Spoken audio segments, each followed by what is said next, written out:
सलाम, नमस्ते, सत श्री अकाल। मैं हूं रजा और आप देख रहे हैं रजाग्राफी। दोस्तों, हिंदुस्तान में मुसलमानों का कत्लेआम अब सरकारी काम हो गया है। जी हां दोस्तों, अमेरिकी मीडिया रिपोर्ट पहले ही बता चुकी थी और genocide watch international report America की आम हो गई थी और इसको भारत सरकार ने झुठला दिया था कि नहीं यहाँ तो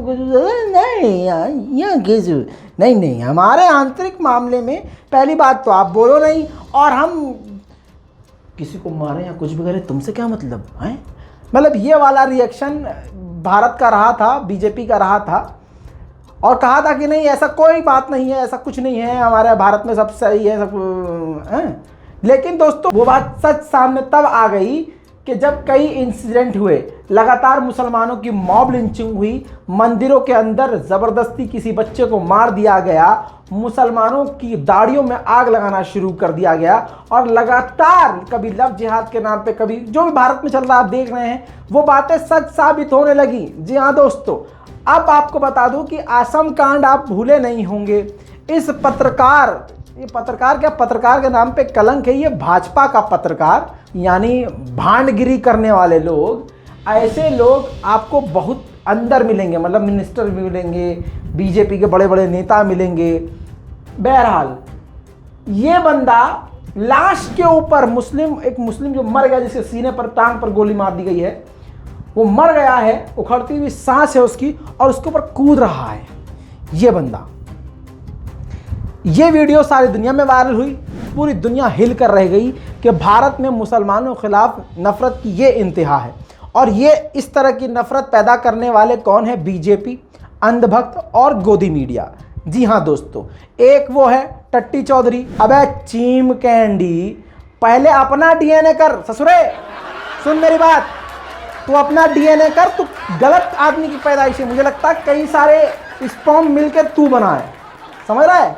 जब इंसान बहुत सारे गुनाह करता है और जब कोई एक महिला बहुत सारी चीज़ें गलत कर देती है, तो फिर उसका जो रिजल्ट होता है ना, ये होता है क्या, हाँ, वो जो बैठता है ना डीएनए करने वाला, असल में उसको अपना डीएनए करवाना चाहिए। क्योंकि दोस्तों, हर चीज़ मुसलमानों के खिलाफ, कुछ भी लेके आएगा मुसलमानों के खिलाफ। और तो और, अब आप सामने का एग्जाम्पल देख लीजिए, हज़ारों करोड़ रुपए के ड्रग्स मिले कहाँ पर? हाँ, पापा के अडानी के, हाँ, पोर्ट पर। लेकिन उसका कोई जिक्र नहीं। 20 ग्राम आर्यन खान यानी शाहरुख खान के बेटे के पास चरस भी नहीं मिला होगा, 20 ग्राम भी नहीं। अभी जांच जारी है, लेकिन वो गिरफ्तार है, अरेस्ट है पूरी तरह से। और सोशल मीडिया पे देखिए, जहां भी आर्यन के लिए खबरें हैं, उनके कमेंट सेक्शन में जाइए, देखिए भगवा आतंकवादियों ने क्या क्या बातें कह रखी हैं।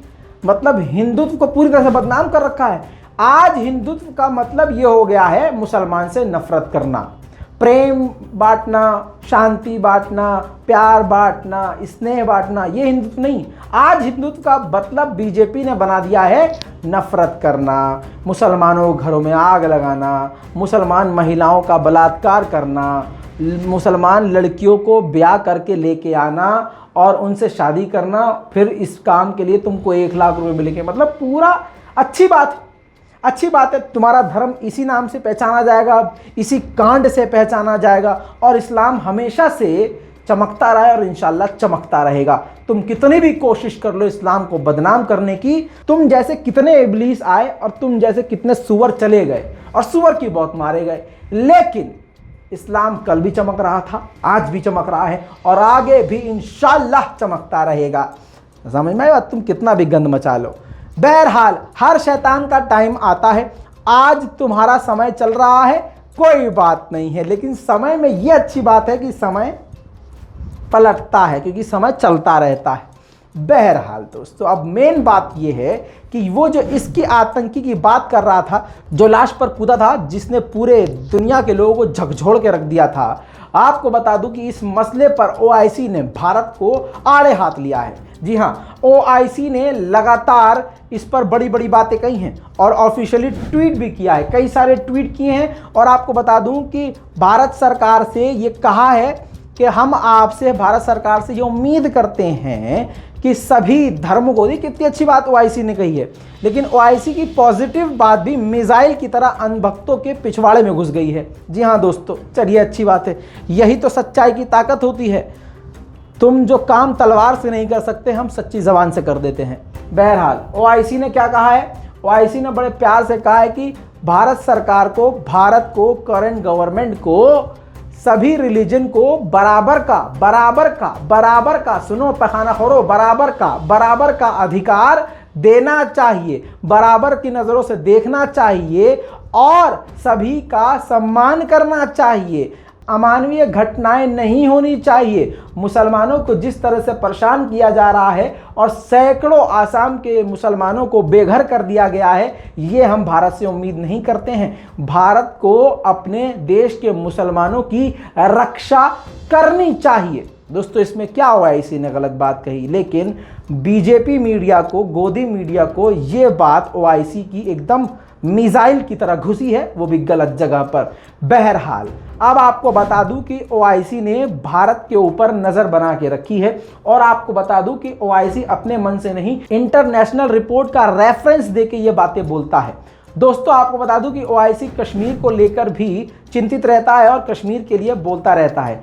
ऐसे ही अब जिस तरह से पहले भारत के मुसलमानों के लिए कोई भी नहीं बोलता था, लेकिन पहले इतना जुल्म भी नहीं होता था, लेकिन अब भारत में मुसलमानों पर इतना जुल्म हो रहा है कि अब हर जगह ये खबरें देखी जा रही हैं। और इंशाअल्लाह मुसलमानों से गुजारिश है, आप जो झेल रहे हैं, आप जो सब्र कर रहे हैं, उस सब्र में इतनी ताकत है। इंशाअल्लाह ये जुल्म कर रहे हैं, आप झेल रहे हैं, याद रखना ये आपका सब्र बेकार नहीं जाएगा। इंशाअल्लाह सारी दुनिया में जालिम जलील होगा और आप एक दिन पूरी दुनिया में जाने और पहचाने जाएंगे। दोस्तों, मेरी बात अच्छी लगी हो तो अपनी राय कमेंट में देके मुझे दुआएं ज़रूर दीजिएगा। इस रिपोर्ट को शेयर कीजिएगा। मैं हूं मोहम्मद रज़ा और आप देख रहे हैं रज़ाग्राफी। जय हिंद।